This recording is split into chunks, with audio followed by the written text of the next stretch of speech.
हे hello everyone, so welcome to my mini blog. खूप दिवसानंतर मिनी ब्लॉग पुन्हा एकदा स्टार्ट करते आणि तुम्ही बघू शकता एवढा सगळा पसारा होता. याचा अर्थ मलाच तो आवरायचा आहे याचं टेन्शन घेऊन मी जरा गप्प बसली.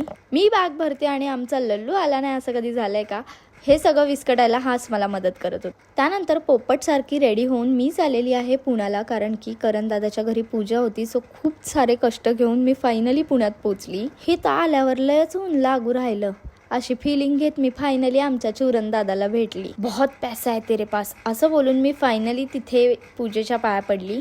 एकाच लोकेशनच्या आजूबाजूला 4 वेळा फेऱ्या मारून हा फायनली तिथे पोचला. Guys, long distance loyalty women's.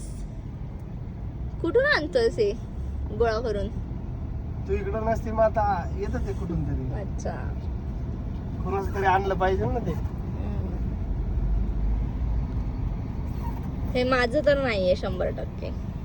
नक्की विश्वास ठेवायचा की नाही असा विचार करत मी फायनली आमच्या निकीला भेटली आणि आम्हाला खूप भूक लागलेली म्हणून आम्ही KFC मधनं पटकन चीट मील घेतलेली आहे.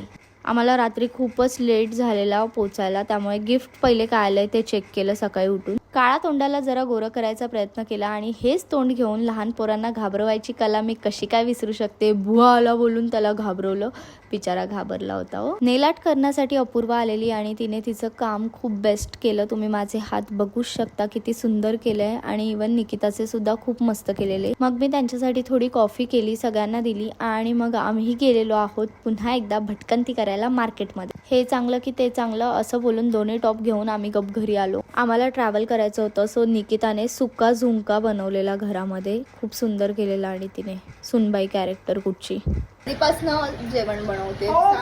चौथीला असल्यापासून बनवते. अरे हे चौथीचं कोणीतरी सांगितलं तुला. हे चौथीचं डायलॉग सकाळीच कोणीतरी सांगितलं. तूच. देवाच्या पाया पडलो, स्वामींच्या पाया पडलो आणि निघालो, कारण की आम्ही जातोय कुठेतरी फिरायला. Stay tune. आणि तुम्हाला काय वाटतं आम्ही कुठे जात असू गेस करा. बाय.